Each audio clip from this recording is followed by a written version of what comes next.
Welcome back to the Popperian Podcast, the podcast where we look into the life and the work of the philosopher Karl Popper. And today's episode is an incredibly rare treat. Our guest today is David Edmonds, and most people listening will know who David is, if it's not through philosophy bites, it's through books such as The Murder of Professor Schlick or Rousseau's Dog, or the book which we're going to speak about today, Wittgenstein's Poker. And every time David writes a book or speaks about philosophy, he makes philosophy fun and engaging and exciting the way it should be. So it really is a rare pleasure. David, welcome to the podcast. Thank you. I'm really delighted to be here. Well, let's start with how this book started. Without giving away too much of the ending and this moment, this 10-minute discussion between these two great philosophers. Let's start with yourself at the BBC. And when you're gradually realizing yourself and your co-writer, I should say, John Edenhow, gradually realizing that 50 years after this 10-minute debate, it was still alive and hot in the minds of so many people.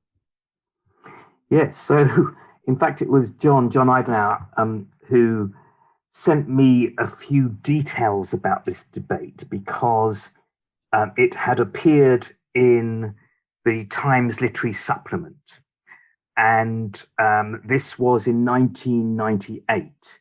And, well, I won't go through all the details of the debate now because you want me to keep them until later in the discussion. But what I can tell you is that there was a letter in the Times Literary Supplement about a meeting that took place in which Popper and Wittgenstein had both been involved. They were the principal protagonists. And the letter said that Karl Popper was a liar. And the following week, there was another letter from somebody who said, well, I had been in the room, as had the first person, and this is my account of what happened. And then, amazingly, the following week, there was another letter from somebody else who had also been in the room when this debate took place between Popper and Wittgenstein. And they said, I was there too, and this is my account of what happened. So John thought this was hilarious, and he knew that I was very interested in Wittgenstein. I'd kind of specialized in Wittgenstein at university. So he sent it to me, and I thought it was hilarious too. So I began to do some research in it and on it and tried to track down other people who were in the meeting. And then it all began from there. Let's start in Austria then, and we can build this up. But it is important that all these little tidbits about either men in their younger days and their families and their backgrounds, it'll begin to explain why that 10 minutes was as fiery and heated as it was. Let's start with, I believe, an intellectual hero of your own, Wittgenstein. Let's start with him and his family background. It really is an extraordinary family in terms of wealth and power, but also tragedy. And it's also a family that's often misunderstood. I might run a quote here, and this is something you put in your book. This is Popper talking about Wittgenstein's Tractors, the only book he published in his lifetime. And he says something like, Wittgenstein couldn't tell the difference between a coffee house and a trench, and the tractors smelled of the coffee house. And you go on to write, Popper couldn't have been more wrong. If the tractor smelled of anything, it smelled of death and decay. Yes, indeed. Though he was an extraordinary bloke. In the book, Vienna comes in later because we come to believe that Vienna holds an important clue to the sheer ferocity of the debate between Popper and Wittgenstein. But Karl Wittgenstein, who was Ludwig's father, was one of the richest people in Europe. Some people say the richest person in Europe. He was the moving force in the Austrian Industrial Revolution. He had these big steel plants, and he was in such a powerful position that it was said that he could move the price of steel alone. He had a virtual monopoly power of it. So they were immensely, immensely wealthy. They were like the Rockefellers or the Carnegies in the United States. But Karl was a extraordinary bloke himself, a very domineering, forceful character. He had 8 children, of whom Ludwig was the youngest. There were 5 boys and 3 girls. 3 of the boys, 3 of Ludwig's brothers, killed themselves. And I think you don't need to be a Freudian to trace Karl's influence on that. I think at least 2 of them, possibly all 3, felt themselves to be a disappointment to their father in various ways. He wanted them to go into business, and they were artistic and musical and so on, and business didn't particularly interest them. But Ludwig grew up in this family where incredibly famous musicians would come and play in the household. His father was a big philanthropist, a benefactor of the arts at a time where Vienna was just full of incredible artists and musicians. So he grew up in this amazing background.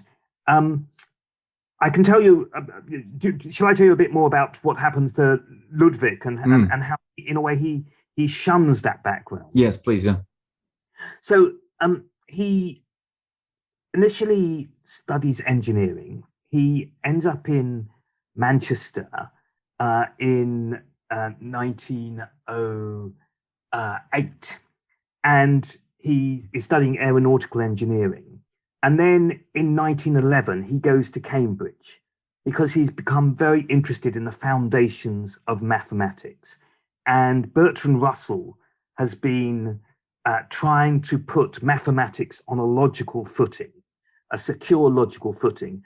And Wittgenstein just turns up basically at Bertrand Russell's office and sort of starts talking to him and arguing with him. And in that first term in Cambridge, becomes a real pain in the neck. He's constantly badgering Russell. And at the end of that term, he says to Russell, am I an idiot? Because if I'm an idiot, I will go back and become an engineer. But if I'm not an idiot, I will become a philosopher, basically. And Russell says, well, I'm not sure whether you're an idiot or not. Take the Christmas break to write something for me. So Wittgenstein goes back to Vienna. He returns at the beginning of 1912, and he presents Russell with a paper, and it's probably apocryphal, but Russell claimed that he sort of read one line or one paragraph, and he said, no, Wittgenstein, you must not become an engineer. And that was the beginning of Wittgenstein's philosophical life.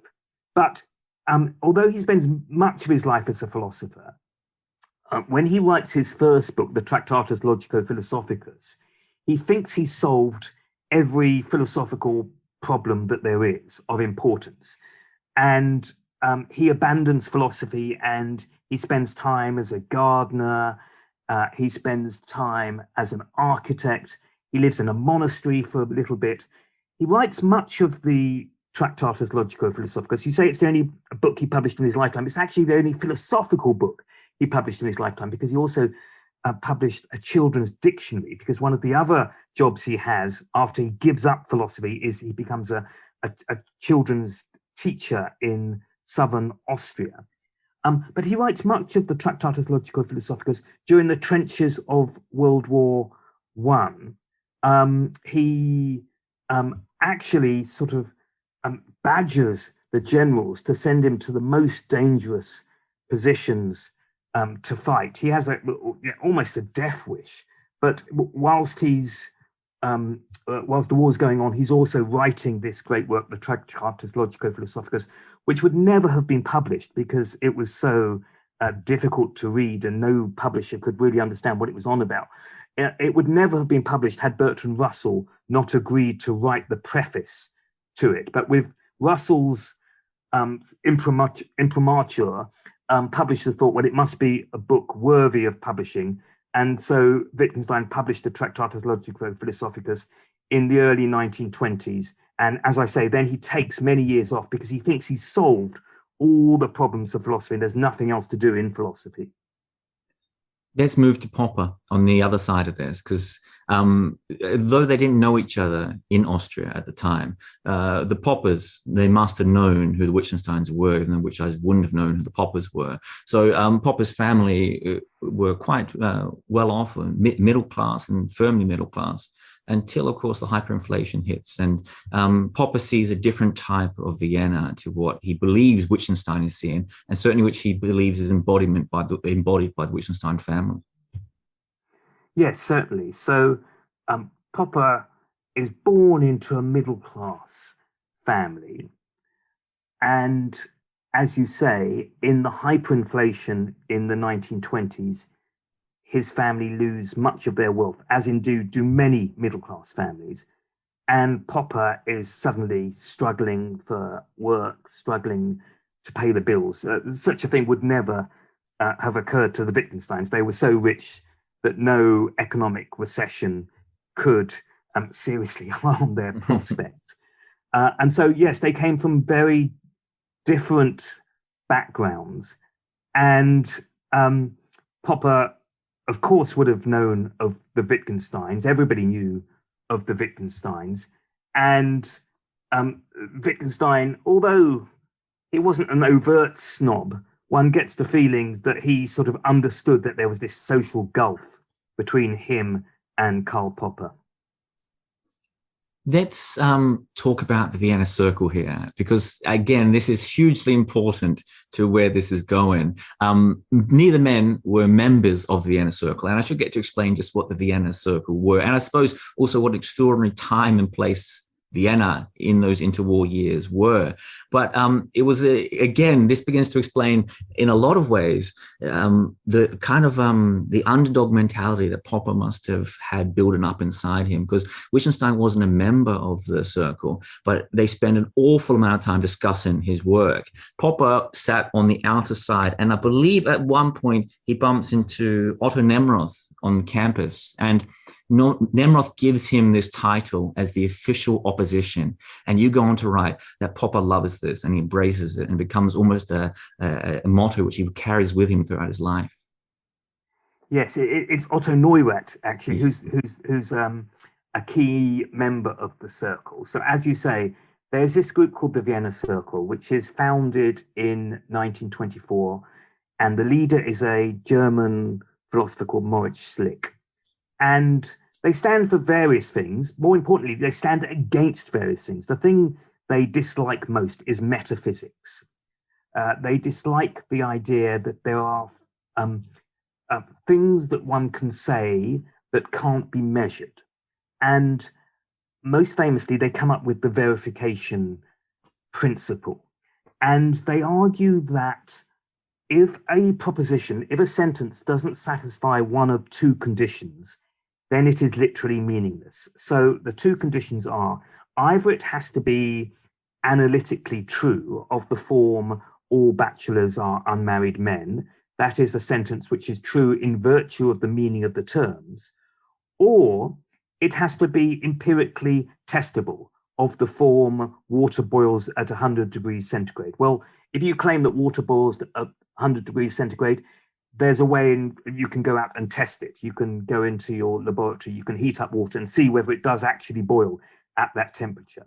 And they claim that if sentences didn't fall into either of those categories, then they were literally meaningless, gibberish of a kind.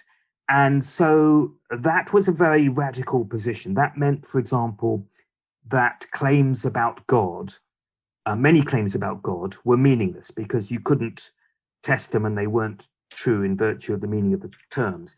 It was also true of aesthetic and moral statements. So a statement like Beethoven is a greater musician than Lady Gaga, it would be a statement that was kind of meaningless in their terms because it wasn't true by definition, and nor could it be tested. And that was true of moral claims as well. So claims such as murder is wrong, again, failed their test because it wasn't true by definition, nor was it testable. So, as you mentioned, to the circle, Wittgenstein was a great hero. They read his book, the Tractatus Logico-Philosophicus, not once, but twice. They read it line by line. And one of the many things they took from Wittgenstein was how to treat mathematics. Mathematics was a puzzle. Was mathematics empirical, as John Stuart Mill had claimed? Do we know that 2 + 2 is 4 because every time we get 2 pieces of fruit and another 2 pieces of fruit and we put them together, we have 4 pieces of fruit? Was it testable? Well, that didn't seem quite right, because it seemed like we could work out 2 + 2 = 4 from our armchairs. We didn't need to go to the grocery store and to test it. And Wittgenstein's idea was that mathematical truths were logical truths. They were analytic truths, roughly of the form, all bachelors are unmarried men.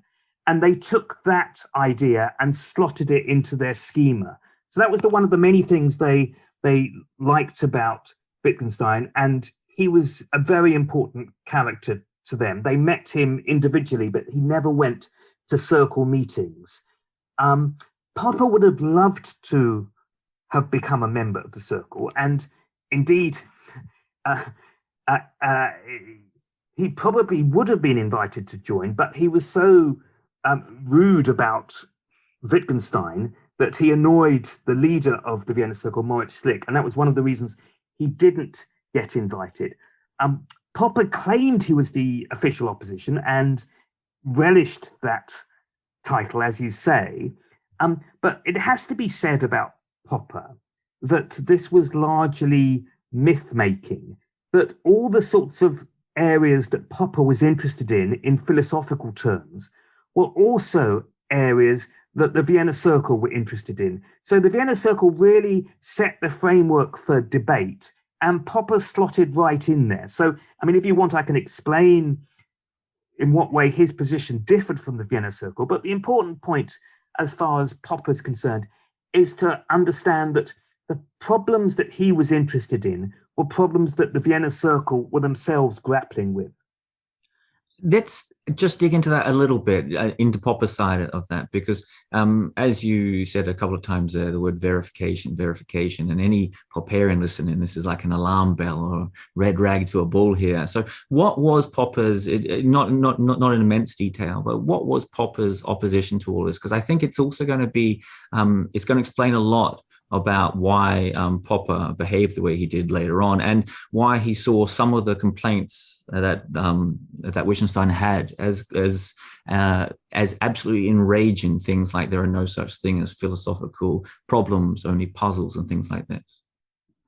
So Popper took on board something that had been spotted at least 200 years earlier, or around 2 centuries earlier, in any case, by David Hume.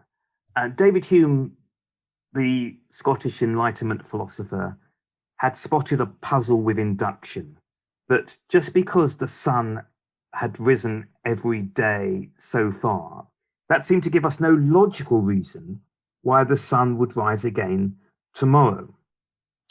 And Popper took that thought and applied it to science. And one might think that a scientific theory such as water boils at 100 degrees centigrade, or a famous proposition they all talk about, all swans are white.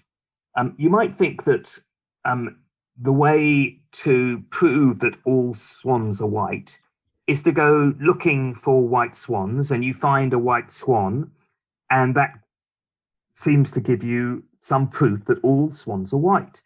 But Popper's point was that it didn't prove it, because however many white swans you saw, it was also possible that the following day you would discover a black swan. So you could see a white swan today, a white swan tomorrow, a white swan on Wednesday and Thursday and Friday and Saturday, and then on the Sunday you could wake up and there would be a black swan. So he had a different suggestion for thinking about how scientific propositions operated and how scientific theories should operate. He said that a statement should be regarded as scientific if it was falsifiable, if there were ways of disproving it. Now, you could disprove the proposition that all swans were white, because as soon as you see a black swan, that disproves it. You could never prove it, you could disprove it. Now, there's one other thing that's worth saying about this, that the Vienna Circle were interested in distinguishing between sense and nonsense. So they thought that for something to have sense, it had to be verifiable or it had to be analytic. Popper wasn't so much interested in that demarcation between sense and nonsense.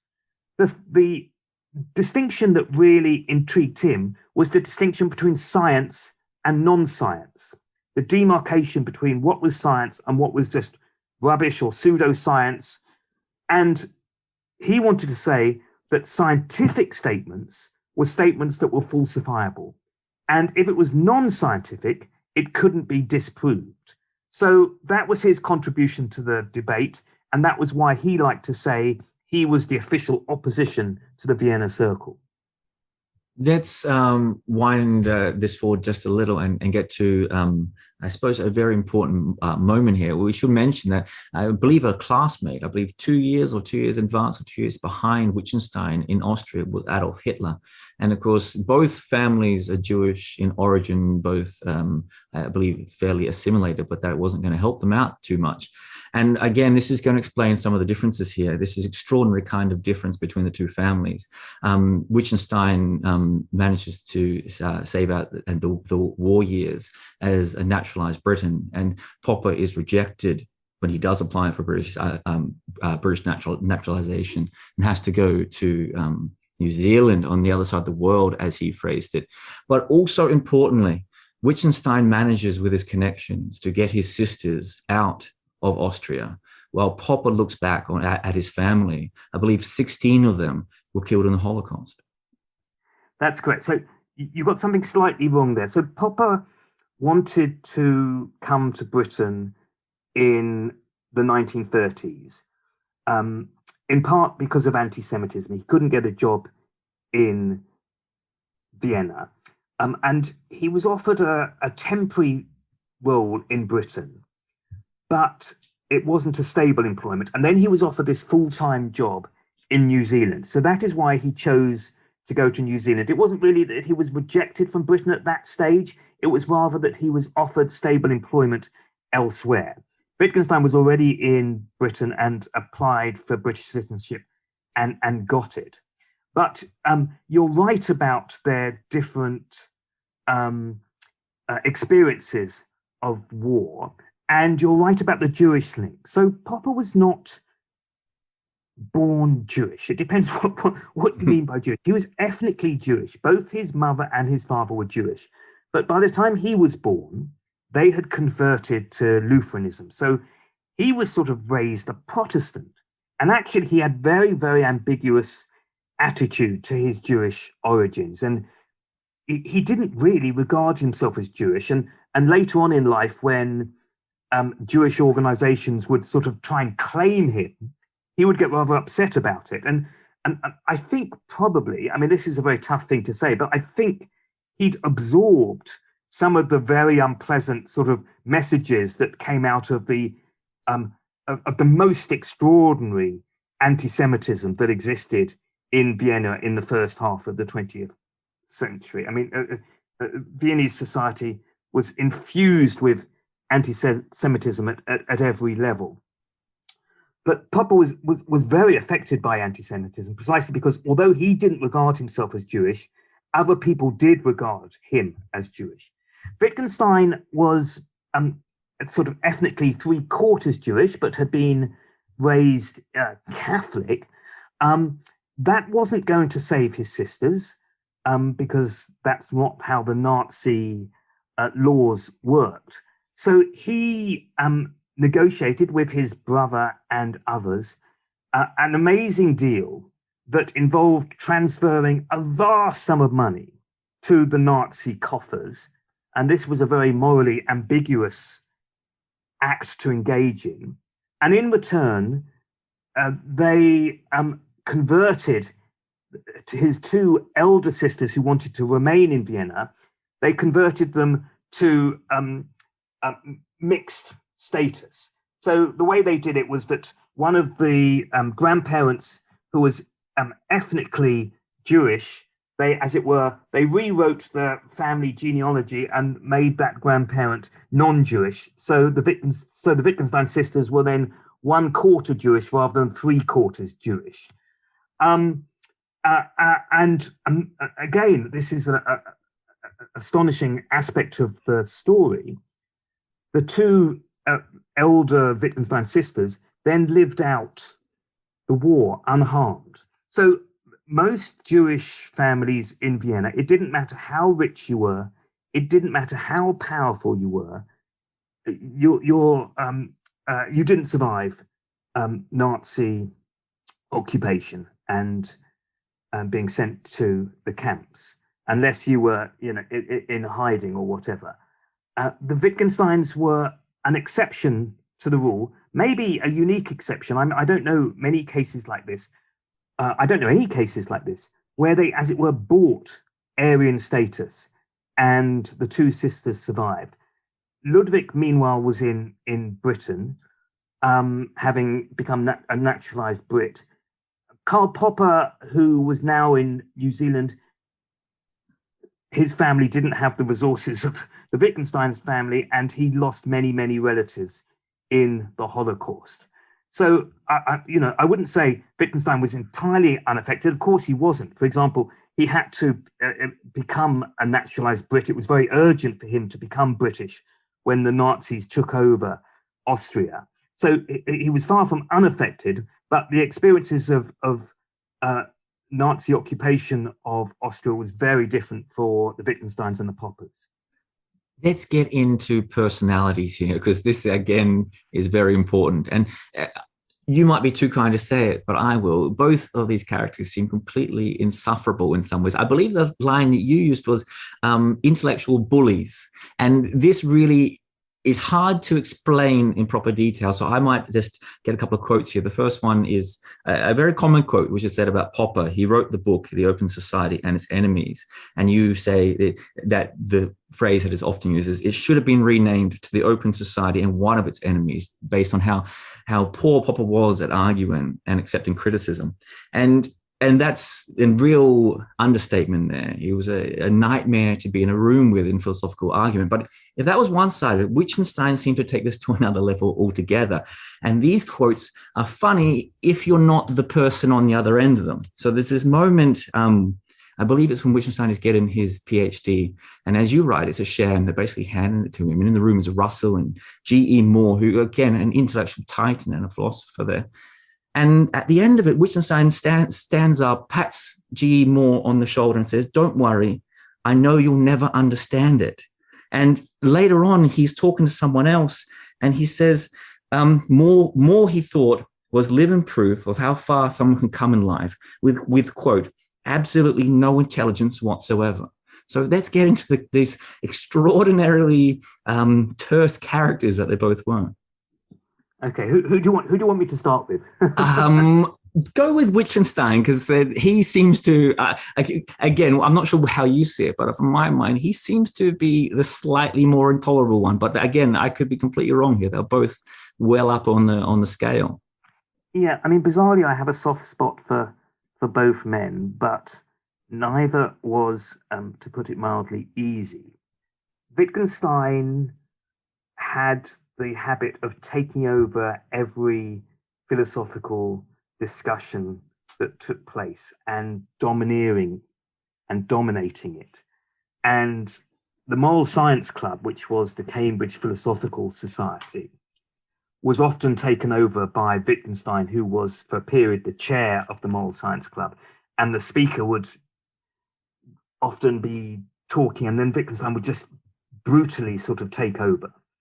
And there are some examples. Isaiah Berlin is an interesting case. Isaiah Berlin was completely emasculated in this arena. A famous philosopher in his own right. But I think when he went to the Moral Science Club and he saw Wittgenstein take over, he also realized, I think, that he couldn't compete with Wittgenstein. Wittgenstein had such intellectual power. And it made Isaiah Berlin think that he could never do original philosophy ever again.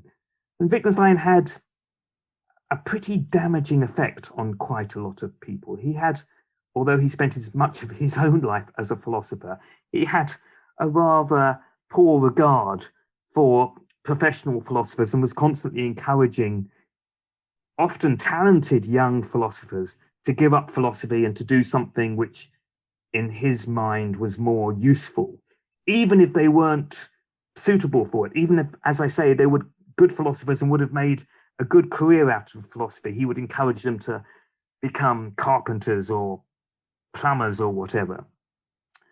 And he was also a very mesmerizing figure. So you talk about G. Moore. Nobody outside the world of philosophy remembers G.E. Moore now, but G. Moore was a very important figure in the Bloomsbury group and a giant in his own way.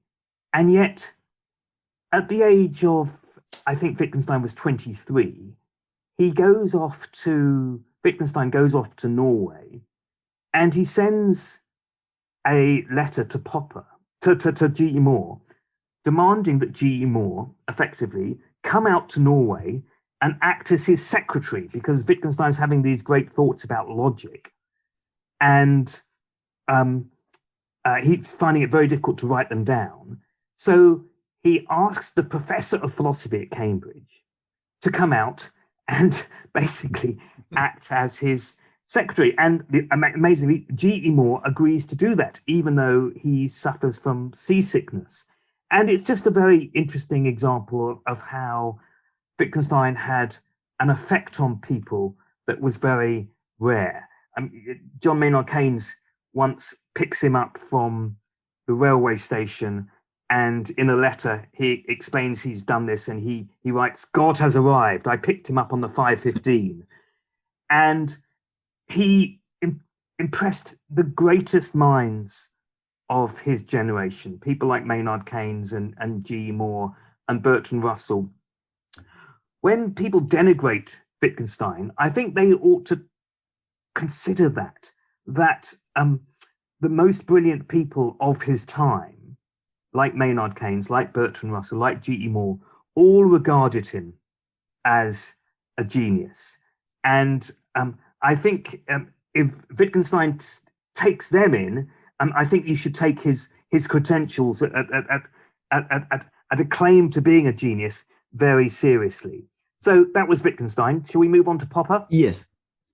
So Popper has a kind of Nietzschean will to power, I think, in arguments. He wants to prove that he is the best. I think, unlike with Wittgenstein, it's driven by, I think, a degree of insecurity.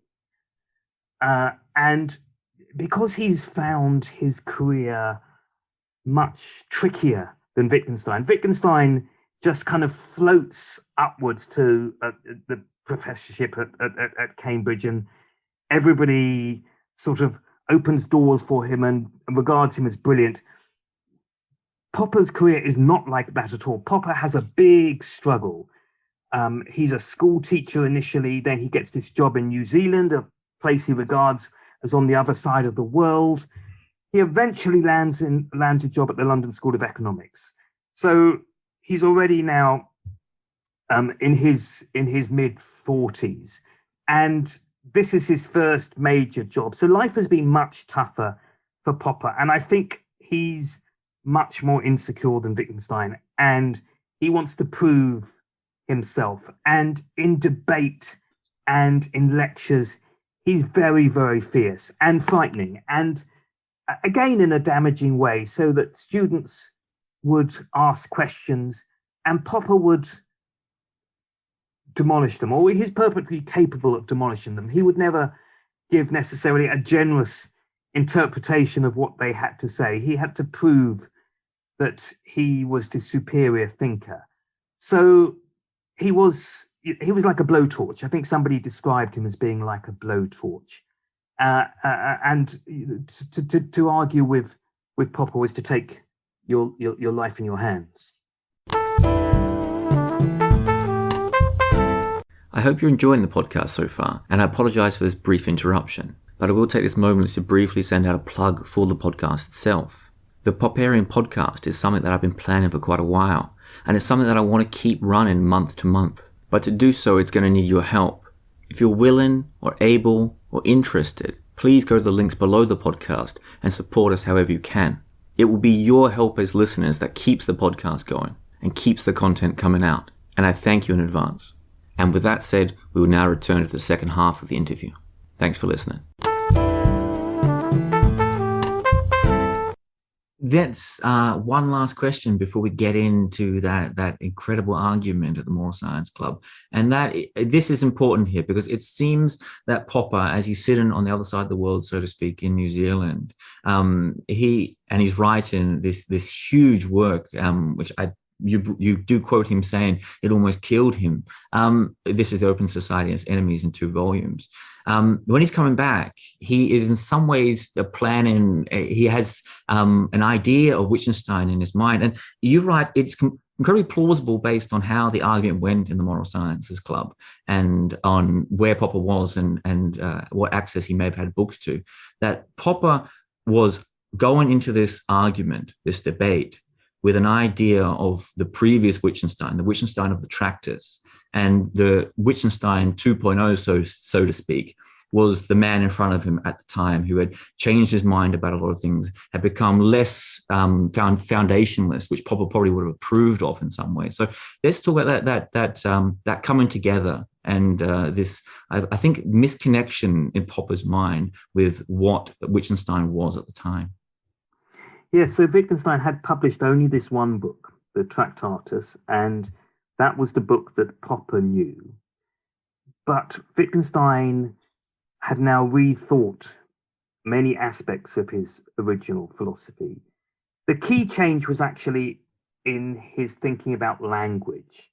So the original Wittgenstein had come to believe that the way that language connected to the world was that it was a kind of picture, that if I say a cat is on the mat, the way that makes sense of there actually being a cat on the mat is that the cat on the mat, the words, have the same kind of logical form as the cat on the mat in the world. And it was a very beguiling image, this idea that language pictured reality. But by the time that Popper meets Wittgenstein later on, Wittgenstein has entirely changed his mind about that and has rejected that picture of how language works and has a much more anthropological approach to language, and has come to believe that if you want to ask what something means, well, you just ask how it's used. The question you want to know about language is, how does a community use language? And that's all there basically is to know about language. You just, how do people put language to use? And it may be that one community uses languages in an entirely different way to another community. These kinds of thoughts were circulating around Cambridge, and people knew Wittgenstein's change in thinking, but it hadn't reached New Zealand, and Wittgenstein was refusing to publish because he had perfectionist instincts and he wasn't sure that he'd got absolutely right. Most of what we know of Wittgenstein's writings are posthumous publications, so they were all brought together after his death, but they were well known in Cambridge. And Wittgenstein had come to believe that when we got into philosophical problems, in fact, they weren't problems, they were puzzles. They were philosophers being confused by language. And the way to resolve the puzzle was to analyze language and to see where we had gone wrong, because we had probably been tricked by language, because there might be a surface form of language that led us down a dark alley. So, for example, we might ask, if it's 5 o'clock on Earth, is it also 5 o'clock on Mars? Well, that sounds like a puzzling philosophical question, but of course, the application of the concept time doesn't apply to Mars. We use it for what's happening here on planet Earth. So to resolve that philosophical puzzle, we just have to understand how the concept of time is used. So that's an example of how his thinking had begun to change. Popper wasn't really aware of that. But when it comes to the fatal meeting in 1946, Wittgenstein, through the Moral Science Club, through the Cambridge Philosophy Society, asks all speakers, not just Popper, to bring up a philosophical puzzle. A puzzle, not a problem. A puzzle meaning something that can be dissolved in the analysis of language. And that puzzle, just the phrasing of that invitation, is absolutely infuriating to Popper. Let's get into that, because Popper turns up with, it appears, no intention of presenting a philosophical puzzle, but on challenging the very question itself and the very premise and saying there are philosophical problems. Let's go into Popper's account of this. So he gets the invitation. He turns up in this small, very, very small little room with a huge array of now quite prominent philosophers sitting in there. And let's start Popper, because Popper's account, it seems, is embellished, and it certainly is the most cinematic version of things. Yes. So what the Wittgenstein 1 and Wittgenstein 2 had in common was a preoccupation with language. And Popper was entirely uninterested in concepts. He didn't think that analysis of concepts mattered. He thought that there were problems that existed, and sort of how you phrase these problems was not itself important. There were real problems. So he's asked to bring up a puzzle, and he titles his talk, "Are There Philosophical Problems?" Not puzzles, problems. And he begins to raise various examples of philosophical problems.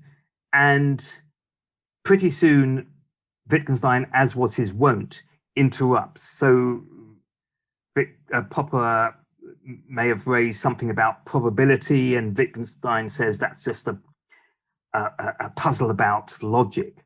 And he goes through various possible problems, and Wittgenstein dismisses them all. And then Wittgenstein is getting so agitated and annoyed by the speaker that at some stage he bends down and he picks up the fireside poker, which is lying by the hearth in this small room H3 in King's College, Cambridge, and he's picking up and he's gesticulating with it wildly and getting very kind of annoyed with the speaker. And then he demands at some stage an example of a moral principle, to which Popper replies, "Thou should not threaten a visiting lecturer with a poker," whereupon Wittgenstein, according to Popper, throws down the poker, storms out of the room, and Popper is left on victorious on the field of battle. That, in any case, is the Popper account of what happened. And it was obviously so important to Popper that he begins his intellectual biography, which is called Unended Quest. He begins his intellectual biography with this story of him besting Wittgenstein.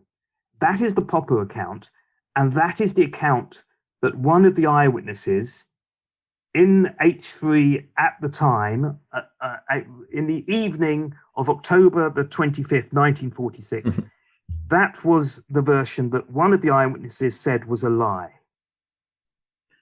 Now, let's get into what was a lie and what wasn't a lie, because many people listening who haven't heard the story will be thinking it's very unusual in a room of philosophers, old philosophers in Cambridge, for someone to be wielding around a red-hot fire poker. But this part of the story, it appears, is not up for question in large regards. And you put through your book a whole range of interesting moments in Wittgenstein's past where he did wave around sticks, or he did talk about often I believe it was striking the ground when he was, or punching a tree when he was struggling philosophically or furious.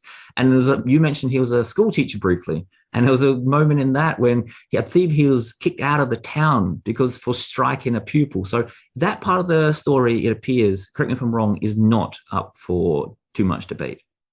Well, it's perfectly plausible that Wittgenstein certainly picked up a poker and waved it around in an aggressive fashion. I mean, part of the book really is about how fragile memory is, because we had witnesses. We tracked down 9 eyewitnesses around the world. There were probably 30 people in the room. We haven't mentioned that a key person in the room was Bertrand Russell. Yes. Don't Russell, worry, I am coming. Yes. Yeah. Right. So I mean, Russell is there, and Russell's very important because Karl Popper wants to impress Bertrand Russell. Karl Popper regards him as the greatest philosopher since Immanuel Kant. And Wittgenstein has had this unusual, slightly ambiguous relationship with Russell, where Russell starts off as being a kind of father figure to Wittgenstein, but then Wittgenstein kind of turns on him, and Wittgenstein comes to believe that Russell has become a glib philosopher, churning out books just to make money on things like marriage and education and happiness. So Russell is an important person in the room, but the book is partly about the unreliability of memory, because everybody remembers the events differently. And although there are no eyewitnesses left alive now, when we wrote the book, there were these 9 that we tracked down, and they all had slightly different memories of it. And even though they'd gone on to become, high court judges and philosophers and experts in what philosophers would call epistemology, the branch of the science of knowledge, they still disagreed about what happened on that particular night. But it is certainly entirely plausible that Wittgenstein picked up a poker and was gesticulating with it. So was this a moment, because this was presented, I believe Popper had tea or a discussion with Russell just before this, and it appears that Russell was highly proven of Popper's view on, or at least this particular view of logic. And you have some, again, this is of one eyewitness, of course, but I'm going to read a quote here. And this is Wittgenstein. He says, "You always misunderstand me, Russell." And then Russell goes on to say, if this was a correct account, he says, "No, Wittgenstein, you're the one who's mixing things up. You always mix things up." And then Wittgenstein storms out. So in your, again, it's a tricky one to pull together, but did it appear that Russell was turning against his former pupils, not saying too much? Because as you mentioned earlier, Russell was once a teacher here, but it turned around so quickly and Russell felt in awe of Wittgenstein. Yes, Russell certainly was in awe of Wittgenstein, but Russell objected to the turn that Wittgenstein had taken towards conceptual analysis and towards believing that problems were merely puzzles.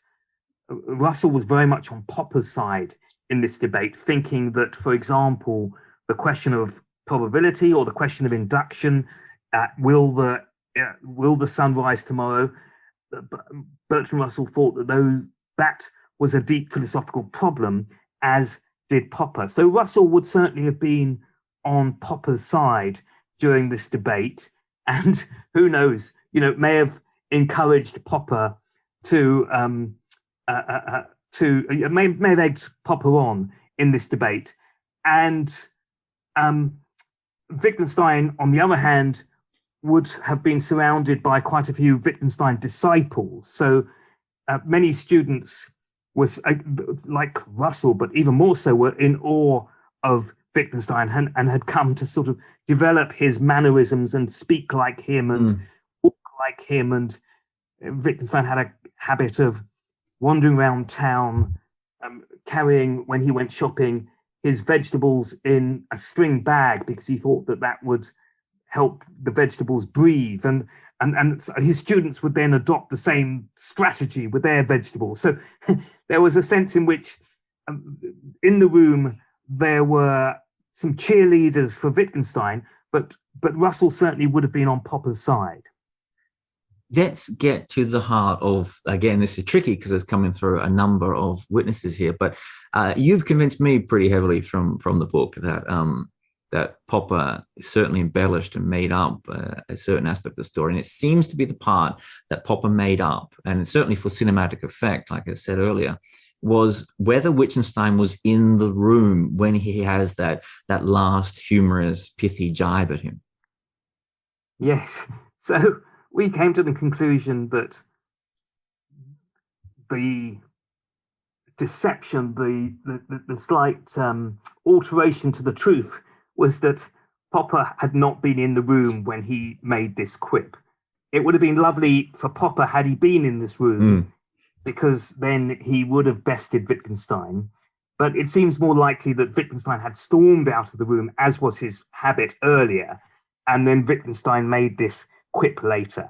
And it's obviously, in some ways, a fairly trivial difference, although one of the eyewitnesses, Peter Geach, who was the one who initially accused Popper of being a liar, took this very seriously. And when we said to him, why does it matter whether Popper made this remark before or after Wittgenstein left the room, he said, well, it's a bit like saying John and Mary got married and had a baby, or was it John and Mary had a baby and got married? And one should say, when one explains why Peter Geach thought that was an important distinction, that Peter Geach was a very strict Catholic, and to him that was a very important distinction. So he also thought it was important in which order these events took place, and that Popper, well, he uses a very strong term, lie. Lie is a very strong term. He uses that term. Popper had deliberately, intentionally deceived people. In your estimation, you're too kind in the book. You offer this in very wonderful, balanced journalistic terms, but perhaps looking back after all these years, do you think that Popper lied about this, or do you think he was as you said, it could be a challenge of memory, but it seems a little too convenient, the way and the kind of the perfect bow he tied on the moment. So do you think he likely lied? I mean, I guess we all do this in our storytelling. We embellish little bits over time to make them better and better, even if we know we're doing it or not. Yeah, well, I'm happy to be generous-spirited when it comes to this story, because, as you've just said, this happens to all of us. Popper brings out Unended Quest in the 1970s and starts his book with this anecdote. And the anecdote takes place, the story itself is 1946. So that is a long gap. And it is more than possible that over the years, Popper had told this story many times, and it had slowly evolved into the story that then appears in Unended Quest. But what did seem to us certainly was the case was that if it wasn't a lie, it was certainly a false memory. Do you feel any sadness about the failure of the event? I've spoken to some other people on this podcast, and I've read a fair amount about Popper, and it seems he had a few moments, one with Thomas Kuhn, which was similar to this, where it seemed as though a wonderful debate between great minds polarizing over very important issues were about to come together, and they completely fizzled out into the ether. And that seems to be one of the tragedies of that this wonderful moment in philosophical history and debate ended after 10 minutes. Well, I don't know. If it hadn't been for this episode, nobody would know about the meeting of Popper and Wittgenstein. It was the only time they ever met, although they had Vienna in common. Incredibly, they had never met before. It was the only time that Russell, Popper and Wittgenstein were in the same room together. So perhaps we could have had a wonderful philosophical debate. On the other hand, nobody would know about this meeting were it not for this anecdote that Popper tells. And it does dramatize what was at stake, because Popper was eager to point out that there were these deep philosophical problems. And that's when we go back to Vienna, we go back to the Holocaust, we go back to the fact that the Cold War had just begun, and that communism was now had taken over the kind of Eastern Europe, and there was a suppression of freedom of speech and political parties and so on. And Popper had written this book, The Open Society and Its Enemies, as a critique of totalitarianism, of both fascism, and subsequently it was seen as a critique of Marxism as well. These were very important issues for Popper, who lost all his family in the Holocaust. And it does rather dramatize what is at stake with some philosophical questions, that there are things that matter, that the political theory he was now focusing on and had written about in The Open Society and Its Enemies, this had serious consequences for people and for millions of lives.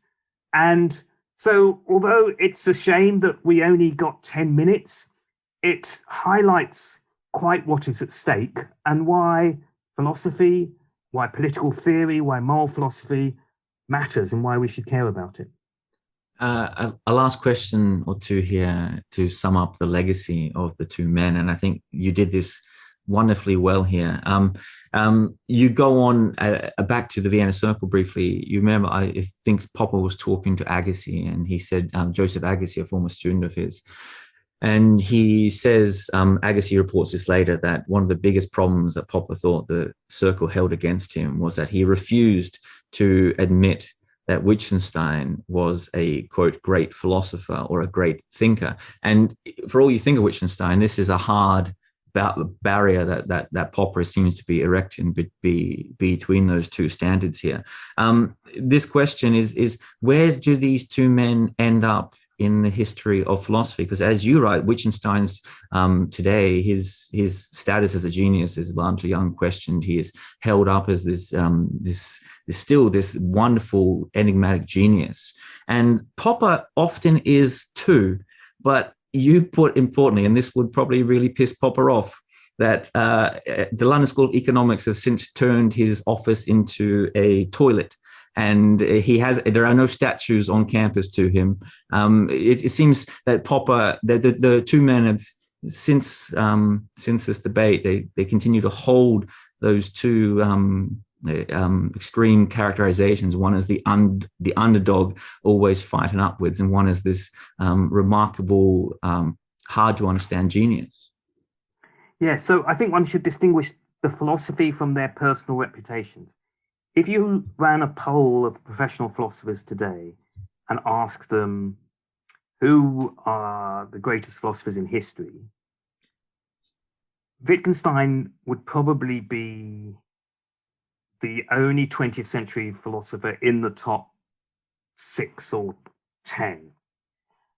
He's on a pedestal with the greats, with Descartes and Aristotle and Hume and so on. And Popper certainly isn't regarded as in that area of brilliance. On the other hand, if you were to ask who won the debate, you would probably have to concede that Popper won the debate, in that people, philosophers, professional philosophers, carry on as though they believe there are philosophical problems, not puzzles. They don't think that all philosophical problems dissolve in the analysis of language. They carry on believing and trying to struggle to resolve philosophical problems. So in that sense, Popper won the debate, but Popper's reputation as a philosopher is much more ambivalent. There are many scientists who regard him as a very important philosophical figure for them. There are equally many important philosophers who regard him as the greatest philosopher of science of the 20th century, but that's a much more debated reputation than Wittgenstein's.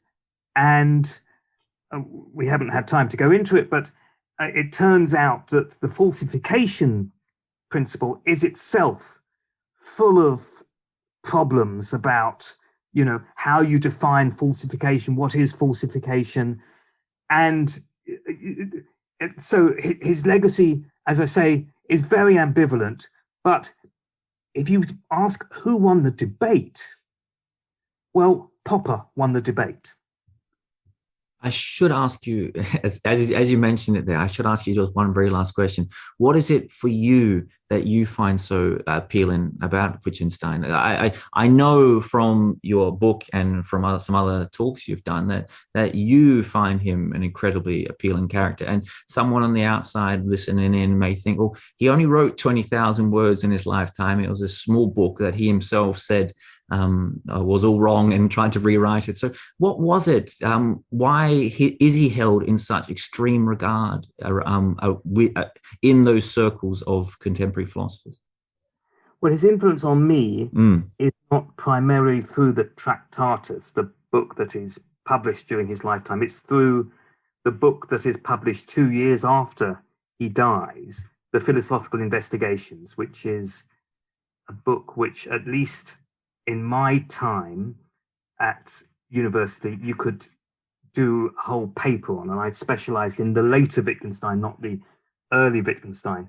And it was a very liberating idea for me, the idea that language was autonomous, that grammar was autonomous. I think I had been struggling with this problem about language and its relation to the world. I mean, non-philosophers don't think about this, but when we just utter some words, blah, blah, blah, blah, blah, how they link to the world is very, very puzzling. You know, what is the connection between what one says and the world?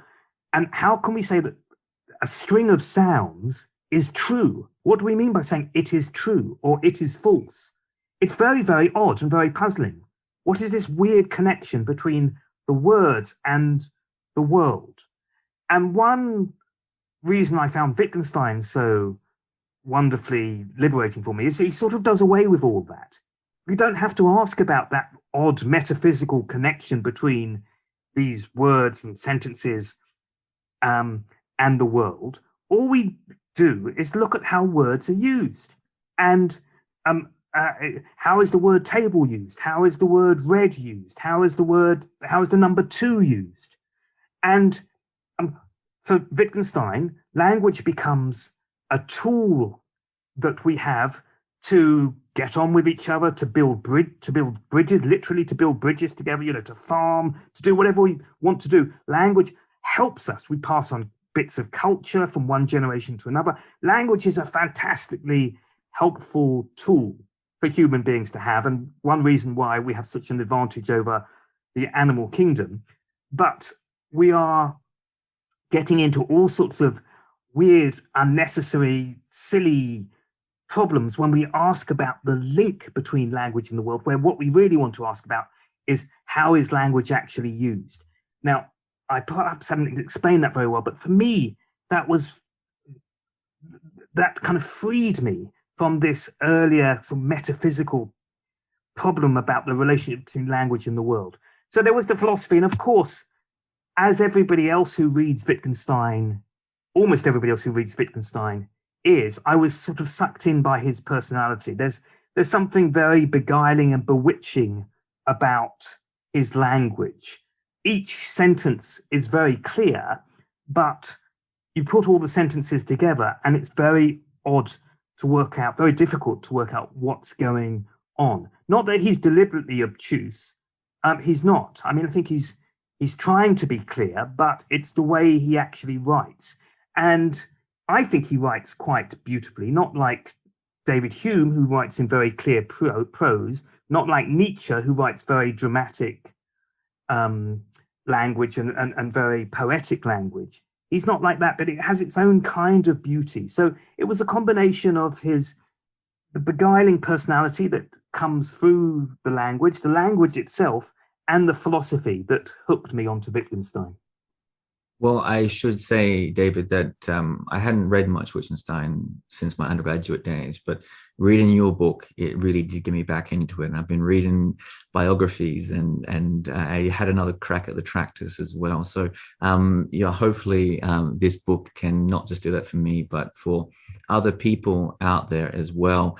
As I said at the start, David, philosophy has never been this fun. So I really must thank you for your time. It's been incredibly generous. And incredibly exciting. And of course, I should mention the book again. This is Wittgenstein's Poker, the story of a 10-minute argument between two great philosophers. And of course, at the end of discussions, you're always meant to say, get the book, read the book. It is definitely going to be exciting, but there's no embellishment here at all. This book really is a page turner. You'll pick it up and won't be able to put it down. David Edmonds, thank you so much for your time. You're always welcome on the podcast. Jed, thank you very much. I really enjoyed it. Thanks for having me.